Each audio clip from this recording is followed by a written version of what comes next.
You're listening to No Sucks Saturday on the AM Update.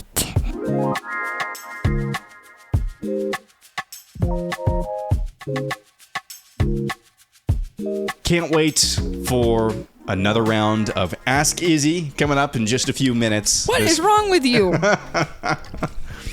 No. I keep badgering you about that. It's good content. People love it. We are back with another edition of No Suck Saturday.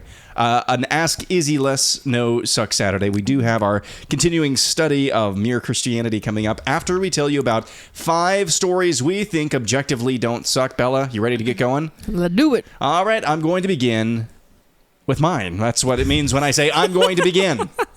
Well, the NFL scheduled release day. It's something new that they hype up every single April or May. Came out this week. There's a lot of teams that try to go viral by producing these very elaborate videos. You'll remember Ashton Hall, the guy with the ridiculous morning routine. Well, the Jacksonville Jaguars enlisted him to do the video for their schedule release. But always the team that has the best schedule release video, that would be the Los Angeles Chargers. They shot their entire schedule release video in the video game Minecraft. It was freaking surreal and ridiculous. And usually, whoever runs the Los Angeles Chargers' social media is surreal and ridiculous. However, what was crazy about this one is that about halfway through this schedule release video that was shot exclusively in the video game Minecraft, there is a QR code that pops up on the screen for about 1 frame. So that's a split second. And if you click on this QR code, it goes to the Chargers website, and you're given 2 options. Click here if you're a Chargers fan. Click here if you're a Raiders fan. Of course, the Chargers and the Raiders are in the same division. And if you click the I'm a Raiders fan button, you're given another QR code. And then another QR code, and then another QR code with messages saying, oh, sorry, there's an error, or sorry, there was an error, technical difficulties, do it one more time, over and over and over again, scanning QR codes 10 times. You scan a QR code until you finally go to the 10th one, and the Chargers website just gives the Raiders a massive L. That's all. Just an L. Just an elaborate troll job. That's impressive. They went all to that trouble just to troll Raiders fans. So I thought that was interesting. It's kind of ridiculous how much emphasis they put on freaking revealing the schedule in the NFL, but people eat this stuff up. I thought that was a good troll, though. That's very, very good. I mean, I was giving you kind of some crap earlier about how it's not football season right now, and there's not exactly a... The NFL tries to make every season football season. Yeah, how nice for everyone. What is your first story? All right, my first story comes from Long Island, New York, where a 100-year-old woman was highlighted by her local news station after they learned that she's still working out every day. So Jerry Lee was born April 11th, 1925, but she's more active than people half her age. She goes to her local YMCA every day to take workout classes and lift weights, and her claim to fame is that she can still hold a plank for 3 minutes.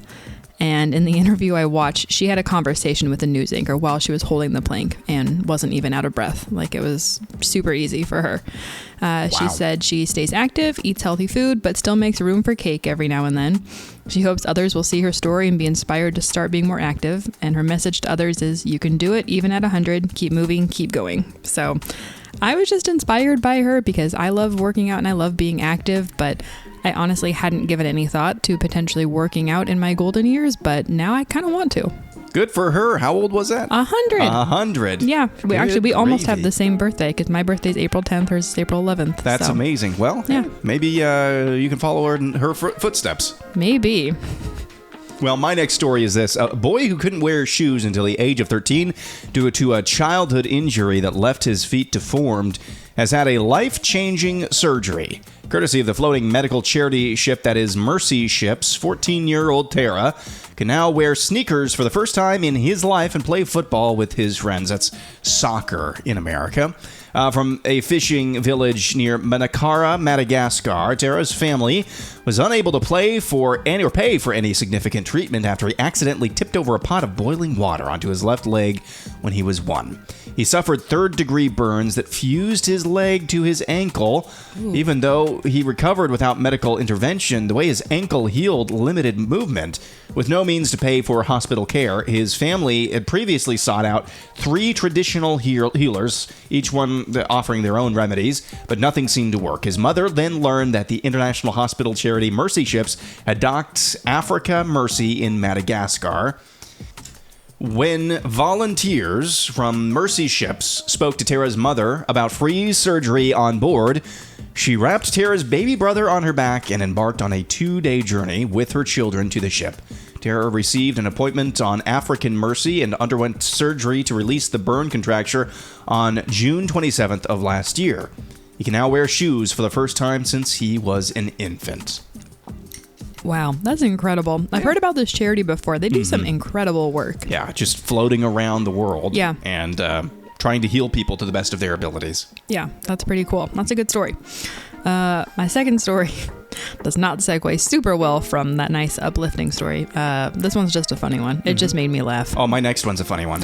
Okay, good. Made me laugh. Okay, now I don't feel quite as bad if I'm going from medical marvels to this. As we know, kids have a pretty vivid imagination, and you never know what part of their daily life is going to make their way into their subconscious. And so in the case of Lainey Litton, a 3-year-old from Tennessee, a visit to Ford's Theater Museum in Washington, D.C. spurred an irrational fear of John Wilkes Booth, Abraham Lincoln's assassin. I love this story so much because it seems like something Ben would do. Oh, for sure. This is quintessential 3-year-old. It's so good. While walking around the museum, Lainey's mom, Cassie, told her daughter briefly what happened at Ford's Theater, noting that someone named John Wilkes Booth had hurt the former president. Although she tried to explain that it happened a long time ago, Lainey believed the threat was still present. To Lainey, a long time ago means yesterday. She spent the rest of the trip fixated on Abraham Lincoln and even asked her mom at the Lincoln Memorial if the statue was the man who got shotted. Then, at church a few weeks later, she told her mom that she loves Jesus, but she does not love John Wilkes Booth. And my favorite twist, poor Lainey thought the killer was hiding under her bed, so they had to show her that he was indeed not there. Her mom ended up making a TikTok about all of these encounters, and the Ford's Theater Museums have reached out and sent her some merchandise from the museum. And I don't know if that's going to quell her fears, but that's a very nice gesture, and it's going to be a very funny story for her when she's quite a bit older. Indeed.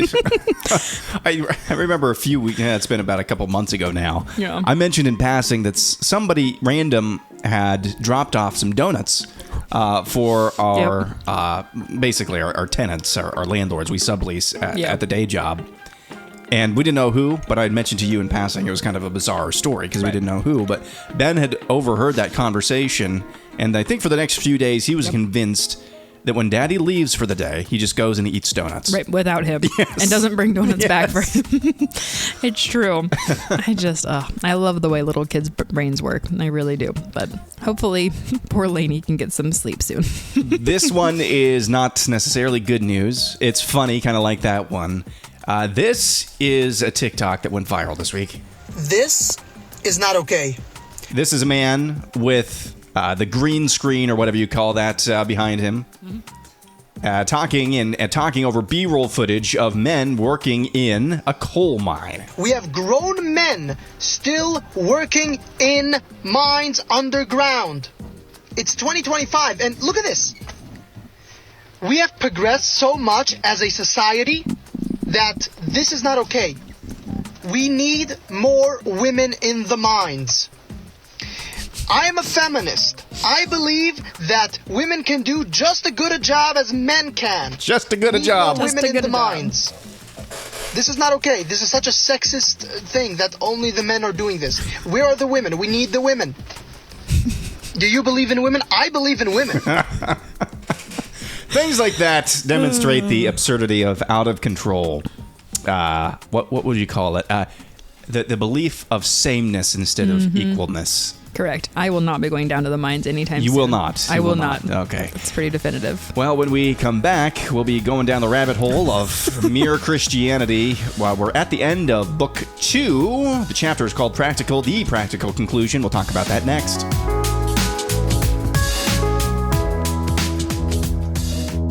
This is No Sucks Saturday. We'll be right back. Why is God landing in this enemy-occupied world in disguise and starting a sort of secret society to undermine evil?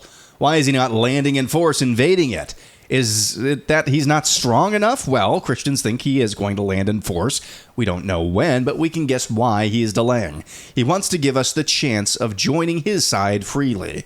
God is going to invade, all right, but what is the good of saying you're on his side then, when you see the whole natural universe melting away like a dream and something else, something it never entered your head to conceive, comes crashing in?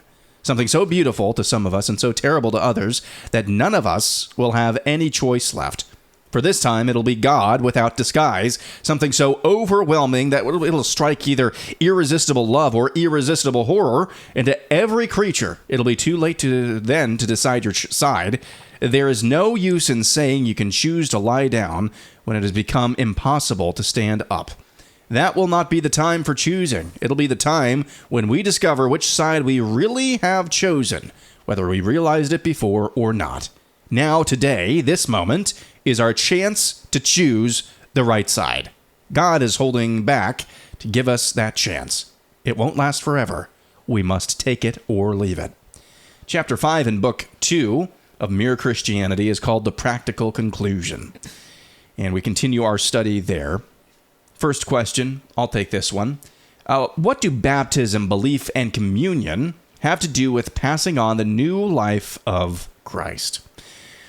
Well, C.S. Lewis writes about how our life is not really something that we came up with ourselves. We're merely just carrying on something that was given to us. In the natural man, that would be our physical body. That's something that was given to us by our parents, namely our mother. Now, we can choose to end that mortal coil by, as C.S. Lewis says, committing suicide, but we didn't just appear ex nihilo. All of us. Only God is capable of creating things out of nothing, ex nihilo. We're merely a continuation of that which was given to us.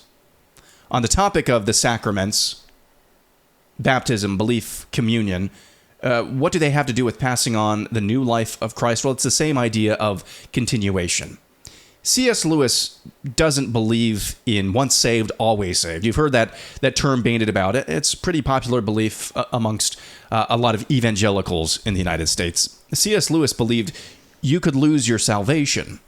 And he says it so explicitly. He doesn't actually, this is probably the most, in all of his writings, this might be one of the most explicit writings about his belief that you can lose salvation. He says something to the effect, if I can find the quote here, I'm not going to be able to find it here in real time, but he does say basically explicitly that the Christian life must be continually replenished, or else it will be extinguished. That's his way of saying that it's not once saved, always saved. Now, we believe that if you turn away from the path that you were on at the moment of salvation, that decision, that the humiliation, if you will, maybe that's a bad word for it, but that the humbling that you have to go through and the decision that you make, the action that you take, if you turn away from that path at some point in the future, we would say maybe you didn't make a decision to begin with. Maybe you weren't saved at all. So that's kind of where I stand on that. But that's C.S. Lewis's answer to that, is that communion, some of these sacraments, are one of the ways, not the way. It's not the way of being saved, but it's some of the ways, not just symbolically, but physically, you can continue to replenish the Christian life, the spiritual life, much in the same way that living in your physical mortal coil, you're just continuing on something that was given to you. Doing these sacraments, that is a continuation of the spiritual life that was given to you. The next question is, what do Christians mean when they say they are in Christ, and why is that important? So it means that Christ is operating through believers and that the believers are his physical body. So it's not just mental, but it's also physical. It's not just a spreading of an idea. There should be actions and change behaviors that should result from Christ being in us. And like he says on page 63, the Christian thinks any good he does comes from the Christ life inside him. He does not think God will love us because we are good, Yes. but that God will make us good because he loves us. Just as the roof of a greenhouse does not attract the sun because it is bright, but becomes bright because the sun shines on it. So in the same It's a great way, analogy. it really is. Yeah. So it's more than just, being part of Christ. He is in us, and everything he does shines through us. We're basically a vessel to show what his love is and to reach others. Very nice. When we come back, we'll have our question of the week as well as our highlight of the week. Stick around.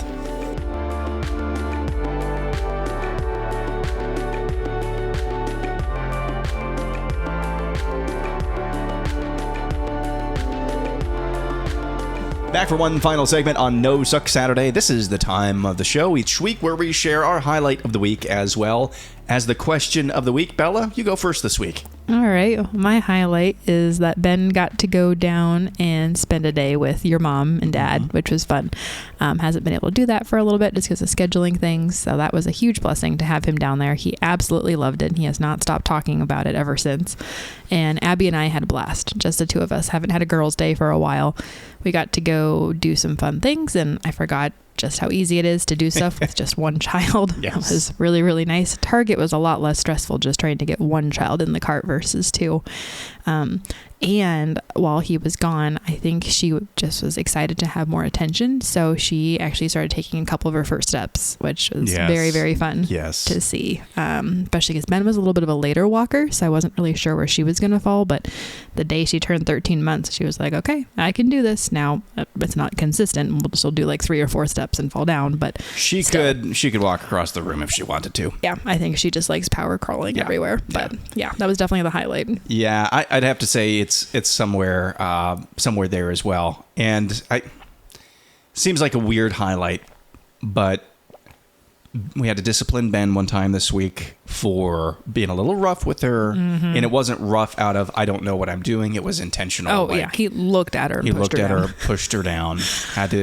Had to discipline him for that. But the difference in this one is that I think he genuinely felt bad. He did. It wasn't just, hey, I'm a toddler, I'm just doing things. He really did, I think, have some empathy, realized, hey, I messed up. Mm-hmm. Well, he wanted to burst out of the room because he wanted to go say he was sorry to her. Yeah, and without then prompting. Yeah, and then he gave her a big kiss and a hug, and and then once you and I reinforced that, hey, that's the good response here, he immediately relaxed. And I said, everybody makes mistakes. We can all forgive each other. And so I don't like seeing him sad like that and remorseful like that, but I know it's necessary. Yeah. And it's just a reminder that, things like this, it's hard to see those little hearts broken a little bit, but it's totally necessary. And that's the highlight of the week. What is our question of the week? All right. Our question of the week is, what was one of your favorite children's books while growing up? Well, we just got it out of the library not too long ago, and it's a lot longer than I remember, but it was, Steam Shovel. Yes. Mike Mulligan and his Steam Shovel. For whatever reason, when I was a kid, the illustrations on that book just spoke to me. And I don't know why. They're pretty simple illustrations, but I think it's something about being a boy and digging holes, big holes, and rejection and then new life, things like that. So Mike Mulligan and his Steam Shovel. That's a good choice. Mine is going to come across very homeschooled, but I really loved historical fiction when I was a kid. Oh, yeah? Started with the American Girl dolls. So obviously those books were very formative. Yep. Which actually, I should have said that as my highlight. I bought an American Girl doll at a garage sale last weekend for $50. The Depression Girl? Yeah. Not depressed, but the Depression yes, era. She was set in the 1930s. Yes. So for any American Girl doll fans out there, you know what a good deal that was. She was in great condition too. So partially for Abby, partially for me. But yeah, so those American Girl books, of course, were amazing. There was another series, what was it called? Oh, Dear America. Dear America. Yeah, they were like... Kind of rings a bell. They were like these like historical novels, but they were written as like diary formats. It's just different fictional characters walking through different historical events. But I remember a bunch about slavery. There was like a girl on the Titanic, different plagues, like just like different experiences throughout the American history world, I guess, really. But yeah, they were fantastic. I absolutely love those. They were... I don't know, they just had a way of making history interesting because it was set with girls that were about my age, and so it was kind of relatable, but they were obviously going through these very big things, and it just kind of humanized a lot of those events. I mean, the books were kind of scary in some places, really? But just because, I mean, like the authors didn't shy away from like, here was the intensity of what they were experiencing. But yeah, they were very, very good. So honestly, I probably should start collecting those books because Abby needs to read those. Dear America? Dear America. Cool. Yeah, so... Well, that's good stuff. And a good episode, as always, if I may say so myself. Actually, probably not. Who knows? Thanks for listening anyways. Regardless, yeah, have a great weekend. Back with the week in review tomorrow if you missed anything on AM Update this week. And then back in regular order for everybody with a fresh edition of the AM Update on Monday. Again, have a great weekend. For Bella, I'm Aaron. Thanks for listening. Thanks for listening to No Socks Saturday.